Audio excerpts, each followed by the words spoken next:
If you were to picture a king, this isn't what you'd expect.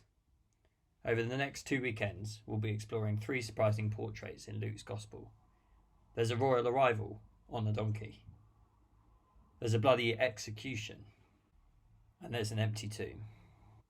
This Easter, meet a king like no other. A rejected and rescuing king.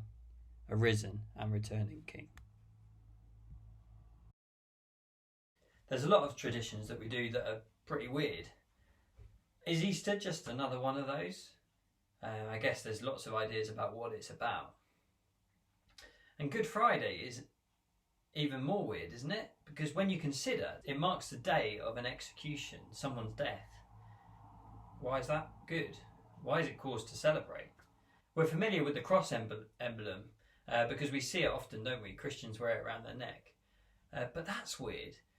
Why would they choose to wear this symbol, which is actually a form of execution, from their necklace? Why would they want equivalent of the electric chair dangling, swinging from their neck? And even more weird if you consider that their own leader was put to death that very way. Why would they want to remember that? Well, maybe it's not so weird because you might think that religions all around the world have founders and they each have a day to remember when they died. Maybe Easter is just another opportunity to remember the Christian leader, Jesus, who died the day that he died. But I think we're going to see a bit more to his death today. And it's great that you can join us for the session 2 as we look at 3 portraits through the book of Luke of Jesus. We're in the middle and we're looking at Jesus on the cross, which is in Luke chapter 23. And the idea is to pick up on what Luke wants us to notice about his account of the events that day. First, Luke wants us to know that Jesus is innocent. Second, that Jesus' accusers are in fact guilty. And lastly, that Jesus' innocent death is access for a guilty man. First then, Jesus is innocent. We see that in Luke chapter 23, 13 to 16. Pilate then called together the chief priests and the rulers and the people, and said to them, "You brought me this man as one who was misleading the people, and after examining him before you, behold, I did not find this man guilty of any of your charges against him. Neither did Herod, for he sent him back to us. Look, nothing deserving death has been done by him. I will therefore punish and release him." In that reading we heard the words of Pilate, the Roman governor, who reported that he found nothing like the charges that they were bringing against Jesus in his examination. He says, "There is nothing, I have found nothing deserving of death." Jesus is innocent, and Pilate and Herod can find no reason to have him put to death. And it's not just their word, others are saying it too. In fact, those who are closest to watch Jesus die say it too. The Roman soldier that put him there, and the thief next to him. We see that in verse 41. The criminal on the cross says, "This man has done nothing wrong." The Roman centurion says, "Surely this man was innocent." If Luke, Pilate or Herod, the thief that was beside Jesus, or the soldier that watched him die, were around today, that's what they tell you. Jesus is innocent. These witnesses testify what even Jesus' closest friends knew. Jesus never sinned. Zechariah's description was one who would be righteous and having salvation. Which leaves us asking, why did he die? Well, there's 2 explanations, and the first one might not seem that surprising, but I think they're both true and they're both linked. The first is that people wanted him there. We're going to see that all are guilty. And we see that in Luke chapter 23, verses 18 to 25. But they all cried out together, "Away with this man, and release to us Barabbas," a man who had been thrown into prison for a riot started in the city and for murder. Pilate addressed them once more, desiring to release Jesus, but they kept shouting, "Crucify, crucify him." A third time he said to them, "Why, what evil has he done? I have found in him no evil deserving death. I will therefore punish and release him." But they were urgent, demanding with loud cries that he should be crucified. and their voices prevailed. He released the man who had been thrown in prison for insurrection and murder, for whom they had asked, but he delivered Jesus over to their will. The most obvious explanation for Jesus' death is surely that people wanted him dead, right? We see that again and again and again. They say, crucify him. We want Jesus dead. Luke wants us to see that everyone was involved in this. All are implicated in the act. So in verse 18, he says that Pilate called together the chief priests and the elders, the rulers, and all the people. And when they cry out in verse 21, they do it together. Their decision is unanimous and it's reinforced.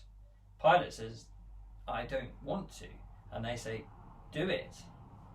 3 times. So Luke means absolutely everyone here. Even those who hadn't joined in the taunts were party to this wretched deed. In verse 35, Luke names and implicates those who had passively gathered to watch. And later they are the same crowds that returned home, beating their breasts, a sign of grief and repentance. And when they came to the place that is called the Skull, there they crucified him and the criminals, one on his right and one on his left. And Jesus said, Father, forgive them, for they know not what they do. And they cast lots to divide his garments, and the people stood by watching, but the rulers scoffed at him, saying, He saved others, let him save himself, if he is the Christ of God, the chosen one.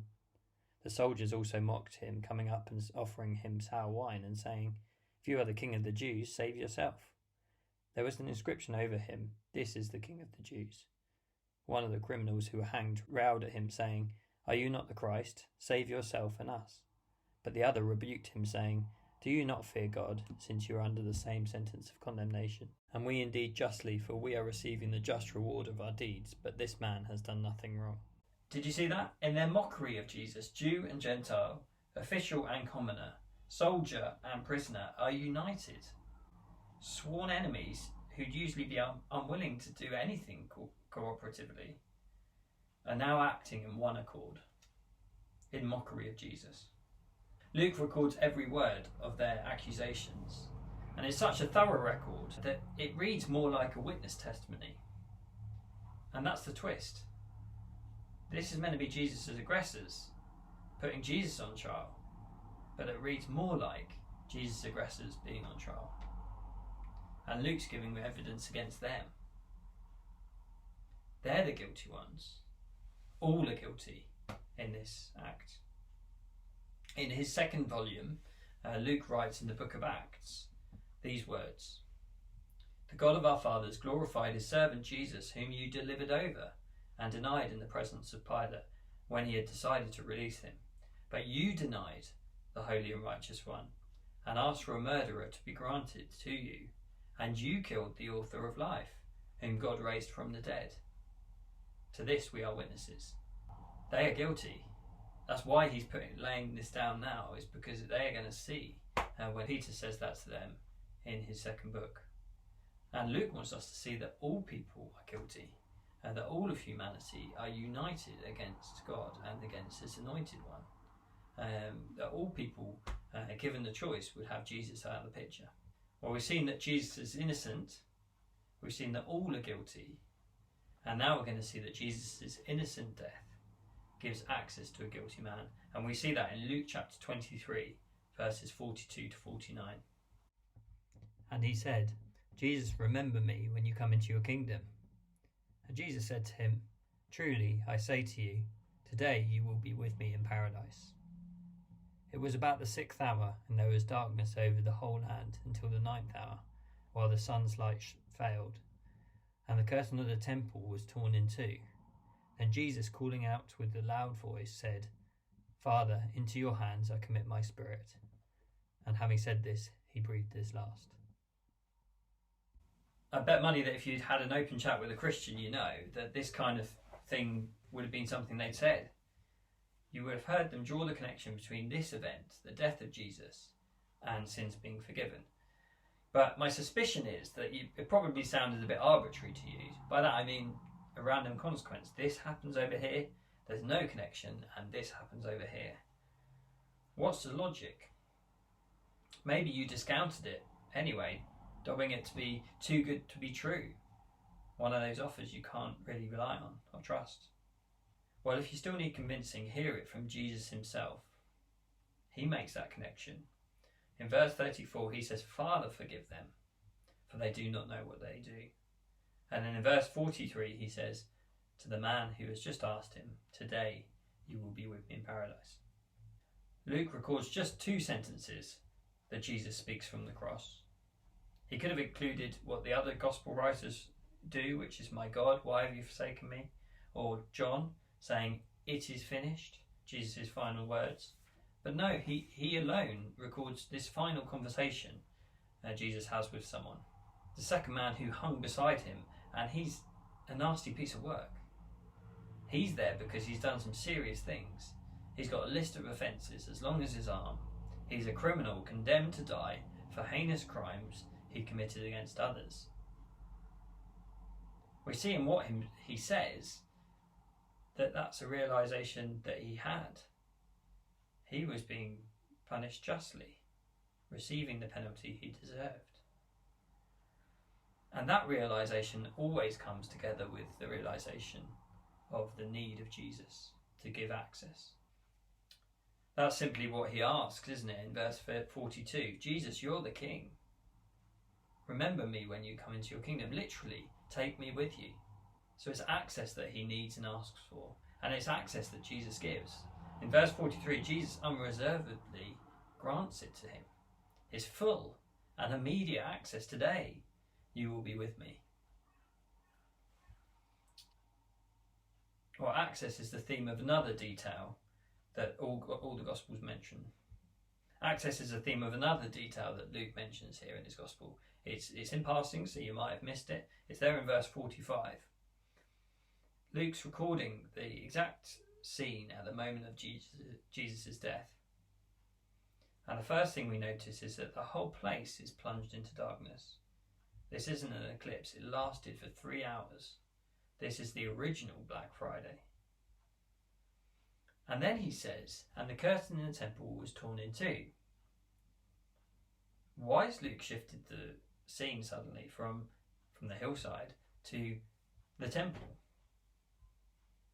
Well, in the temple there was this curtain, and the curtain was a physical representation of the place of us being separated from the presence of a holy God, because we couldn't access him. To do that would be deadly.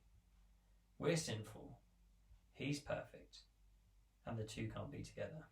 And if you entered unauthorized, you'd be struck down immediately by God himself. And at the exact point of Jesus' death, that curtain is removed.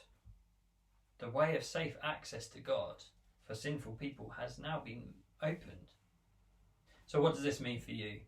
That Jesus is innocent, that all are guilty, and that Jesus' innocent death gives access to guilty people. Well, the cross proves that Jesus is innocent and all are guilty. He is the only access for guilty sinners to a holy God.